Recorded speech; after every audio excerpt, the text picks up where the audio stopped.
Hi guys! For today's video, tara samahan nyo naman akong gumawa ulit ng isa na namang version ng ice scramble at ngayon naman mga mare ang gagawin natin ay ang ube ice scramble. Napakasarap talaga nito mga mare at talaga namang hindi naluluma kaya naman kung gagawin nyo tong pang negosyo ay paniguradong patok na patok lalo na ngayong napakainit na panahon. Kaya naman tara mga mare, wag na nating patagalin at umpisahan na natin ang paggawa sa ating ube ice scramble. At una nga mga mare, dito sa ating mixing bowl ay maglalagay muna tayo ng ating crushed ice at sunod naman maglalagay tayo ng ating ube powder o yung ating ube ice scramble powder. At katulad lang din nung una mga mare ay layer by layer ang ginagawa ko. Bali naglalagay muna ako ng crushed ice tapos maglalagay tayo ng ating ice scramble powder para po mas ma-mix natin ng maayos. At kapag po nailagay na natin lahat yung ating mga crushed ice at yung ating ice scramble powder, imimix lang po muna natin to ng mabuti gamit itong ating spatula para po pag ginamitan na natin yan ng ating hand mixer ay hindi magliparan yung ating mga powder.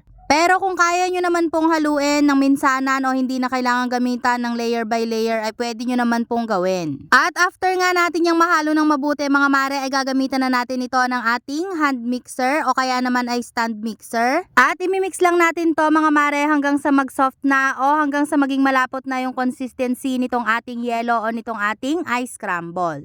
At pagkatapos nga ng ilang minuto na paghahalo mga mare, eto nga at ganito na yung itsura ng ating ice scramble. So okay na to mga mare, kaya naman pwede na nating i-turn off yung ating hand mixer. At kapag nga po ganito na yung consistency ng ating ice scramble o ng ating yelo mga mare ay okay na po yan. So ililipat lang natin yan sa ating ice box o sa ating cooler. Next naman mga mare ay pwede na tayong mag-assemble. So una nga maglalagay muna tayo o magdi-drizzle muna tayo ng chocolate dito sa ating mga cups. Bali itong cups na gamit ko mga mare ay 22 ounce. After nga po nating mag-drizzle ng ating chocolate syrup ay maglalagay na tayo ng ating ice scramble mixture pero kalahati lang muna mga mare dahil maglalagay pa tayo dito ng ating skimmed milk. At after nga po nating makapaglagay ng ating skimmed milk, naglagay lang ulit ako ng ating chocolate syrup at saka po natin yan pupunuin ulit ng ating ice scramble mixture. At para naman sa toppings mga mare, naglalagay din ako ng 1 tablespoon ulit ng skimmed milk at naglalagay ulit ako ng chocolate syrup and pagdating naman sa ibang mga candy toppings mga mare, naglalagay lang ako ng mallows. Naglalagay din ako ng chocolate sprinkles, ng nips at ng iba't ibang kulay pa ng candy sprinkles. At pagdating naman sa iba pang mga toppings mga mare ay depende na po yan sa inyo at depende din yan kung magkano yung ipipresyo nyo sa inyong ice scramble. At kung gusto nyo naman mga mare na mas extra special ang inyong ice scramble, pwede pa kayong maglagay dito ng mga wafer sticks. At etong next order nga natin mga mare ay 16 ounce naman. So same lang din ang process natin dun sa ating 22 ounce. Magdi-drizzle muna tayo ng ating chocolate syrup.